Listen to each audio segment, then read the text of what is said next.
Assalamualaikum warahmatullahi wabarakatuh. Alhamdulillahirrahmanirrahim. Wassalatu wassalamu ala rasulillah ajma'in. Amma ba'du. Baiklah, di sini kami akan mempresentasikan hasil dari kelompok 1, yaitu tentang fikih peradilan Islam. Bab 1 tentang fikih. Yang pertama, arti fikih secara leksikal. Al-fiqh secara bahasa adalah al-fahmu atau faham yang mendalam. Al-fiqh diartikan juga sebagai pengetahuan terhadap sesuatu dan memahaminya secara mendalam. Al-fiqh pada umumnya merupakan pengetahuan tentang ilmu agama karena keagungannya, kemuliaannya, dan keutamaannya di atas segala macam pengetahuan. Menurut Ibnu Al-Astir bahwa kebiasaan dijadikannya khusus untuk ilmu syariah karena Allah SWT memuliakannya dan dikhususkan daripadanya bagi ilmu furu'. Menurut pendapat lain bahwa asal dari al-fiqh adalah al-faham atau faham yang mendalam. Dikatakan bahwa fulan diberikan pemahaman terhadap ilmu agama artinya faham secara mendalam. Menurut ulama, ada beberapa definisi fikih yang dikemukakan oleh para ulama sesuai dengan perkembangannya, arti fikih itu sendiri.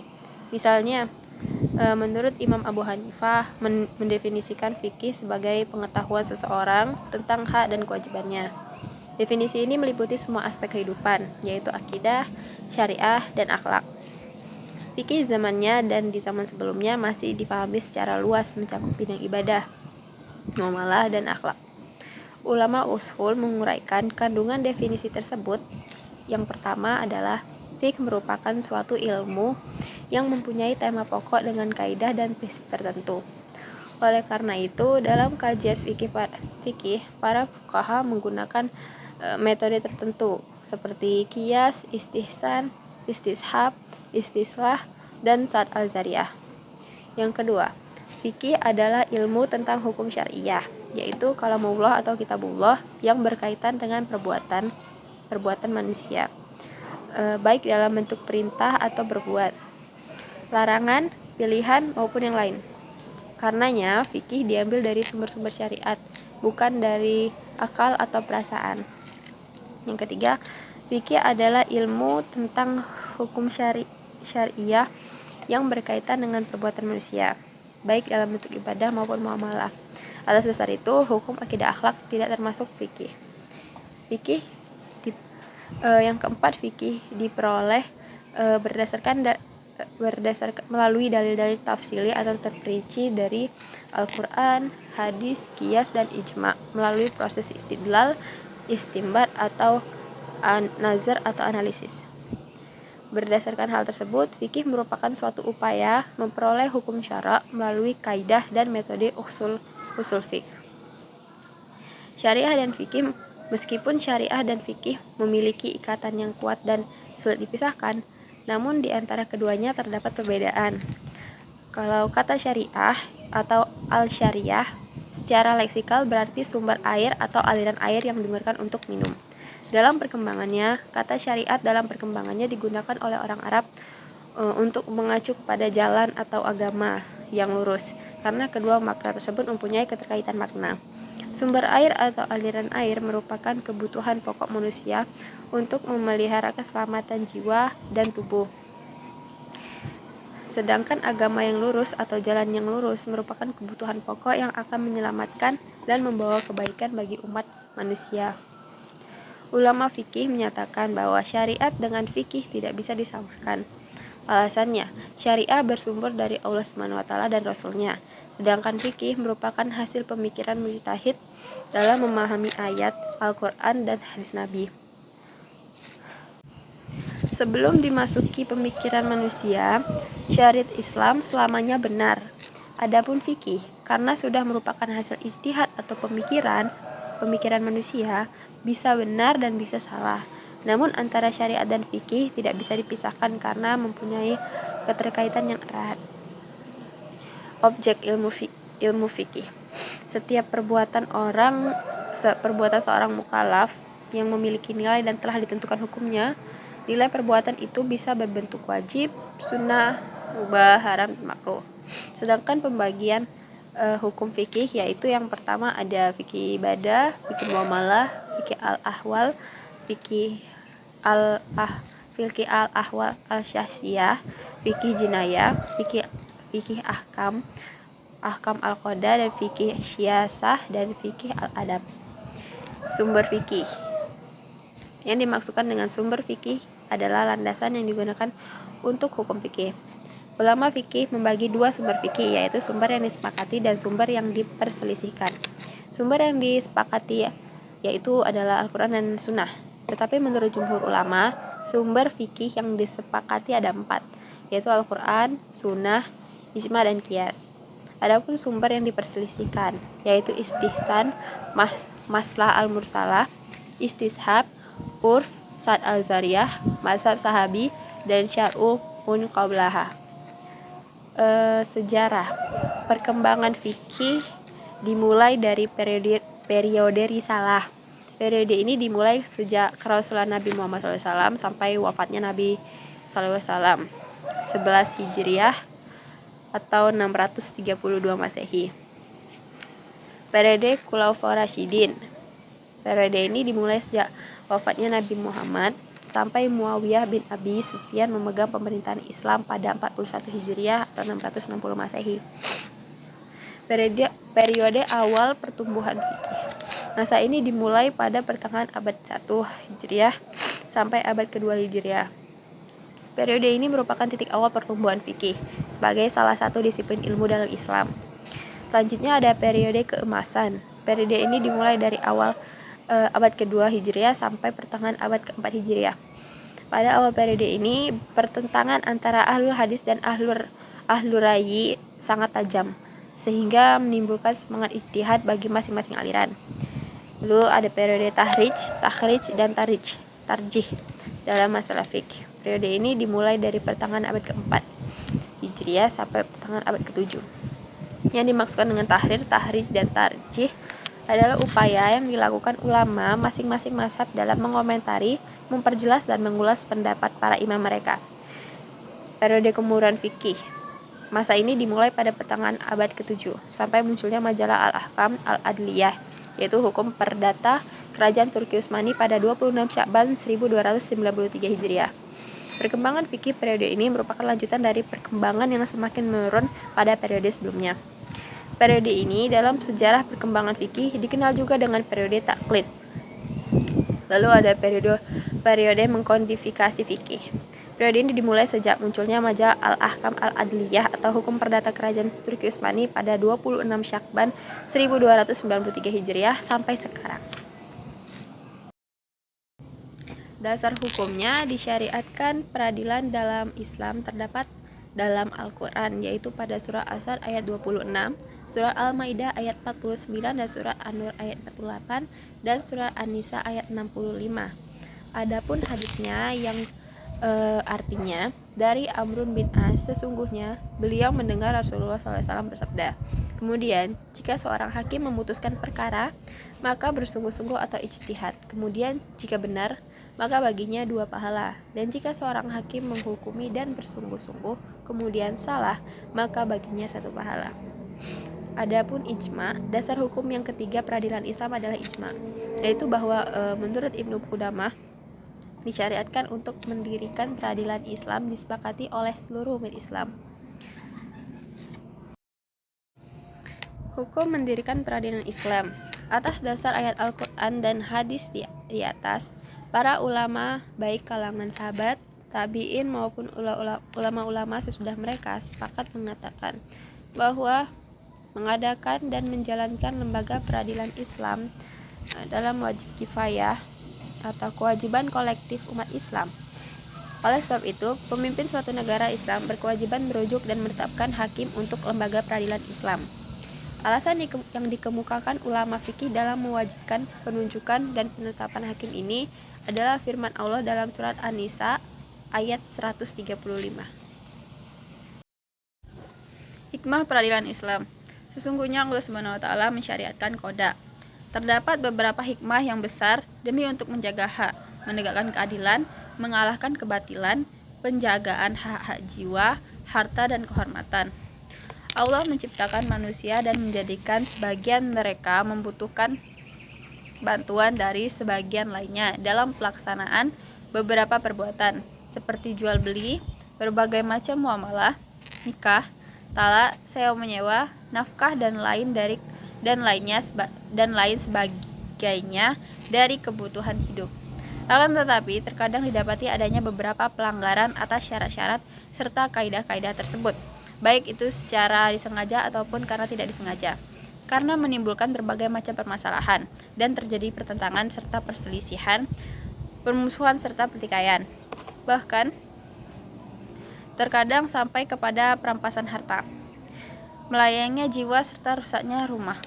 Maka Allah yang Maha Mengetahui mensyariatkan qada demi kemaslahatan hamba-hambanya untuk menghilangkan pertikaian-pertikaian, menyelesaikan berbagai macam permasalahan serta menghukumi di antara hamba dengan benar dan adil. Allah Subhanahu wa taala berfirman dalam surat Al-Maidah surat ke-5 ayat 48. Potret peradilan Islam pada masa Rasulullah SAW. Islam yang dibawa oleh Rasulullah SAW melahirkan komunitas masyarakat Madani di Madinah yang menjadi fase paling penting dalam sejarah peradaban Islam. Prinsip dan dasar-dasar kokoh dibangun untuk peradaban baru. Masyarakat yang dibangun oleh Rasulullah SAW memberikan latar belakang dan instrumen awal untuk keberadaban negara Madinah. Rasulullah SAW mempraktikkan 3 bentuk institusi kekuasaan negara: legislatif, eksekutif, dan yudikatif. Pendapatan populer menyatakan bahawa perdagangan dunia lahir dari semangat ajaran keagamaan yang sangat penting dalam membangun peradaban Islam di masa Arabia pada abad ke-7 Masehi. Menjadi faktor utama dalam munculnya peradaban baru, masyarakat semenanjung Arabia terbaikkan karena kebiasaan non-mandan. Seorang hukum peradilan Nabi SAW, seorang kadli, menjalankan perannya dengan baik dalam memutuskan berbagai persoalan pada zaman putusan Nabi. Terkadang merupakan implementasi langsung aturan wahyu dalam Al-Quran seperti pemotongan tangan perempuan Bani Makhzum yang mencuri. Nabi juga memutuskan perkara dengan ijtihad beliau seperti memberikan kebebasan kepada anak dewasa memilih. Potret peradilan Islam pada masa Khalifah Ar-Rasyidin. Khalifah Ar-Rasyidin iaitu Abu Bakar Al-Siddiq radhiyallahu anhu, Umar bin Khattab radhiyallahu anhu, Utsman bin Affan radhiyallahu anhu, dan Ali bin Abi Thalib radhiyallahu anhu adalah 4 khalifah yang merupakan generasi penerus perjuangan Islam setelah.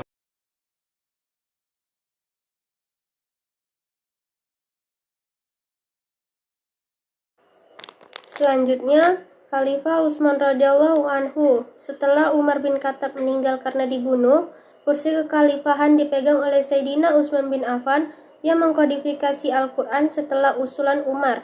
Sistem pengadilan Utsman meneruskan yang telah diatur Umar. Bangunan khusus dibangun untuk peradilan negara Islam, sebelumnya masjid tempat berperkara. Utsman mengirim pesan kepada pemimpin daerah, petugas pajak, dan masyarakat muslim untuk menegakkan kelakuan baik. Petugas pajak diperintahkan menarik pajak dengan adil. Dalam memberi hukum, Utsman menggunakan Al-Quran, Sunnah, dan pendapat khalifah sebelumnya, bermusyawarah dengan para sahabat jika tidak ditemukannya solusi.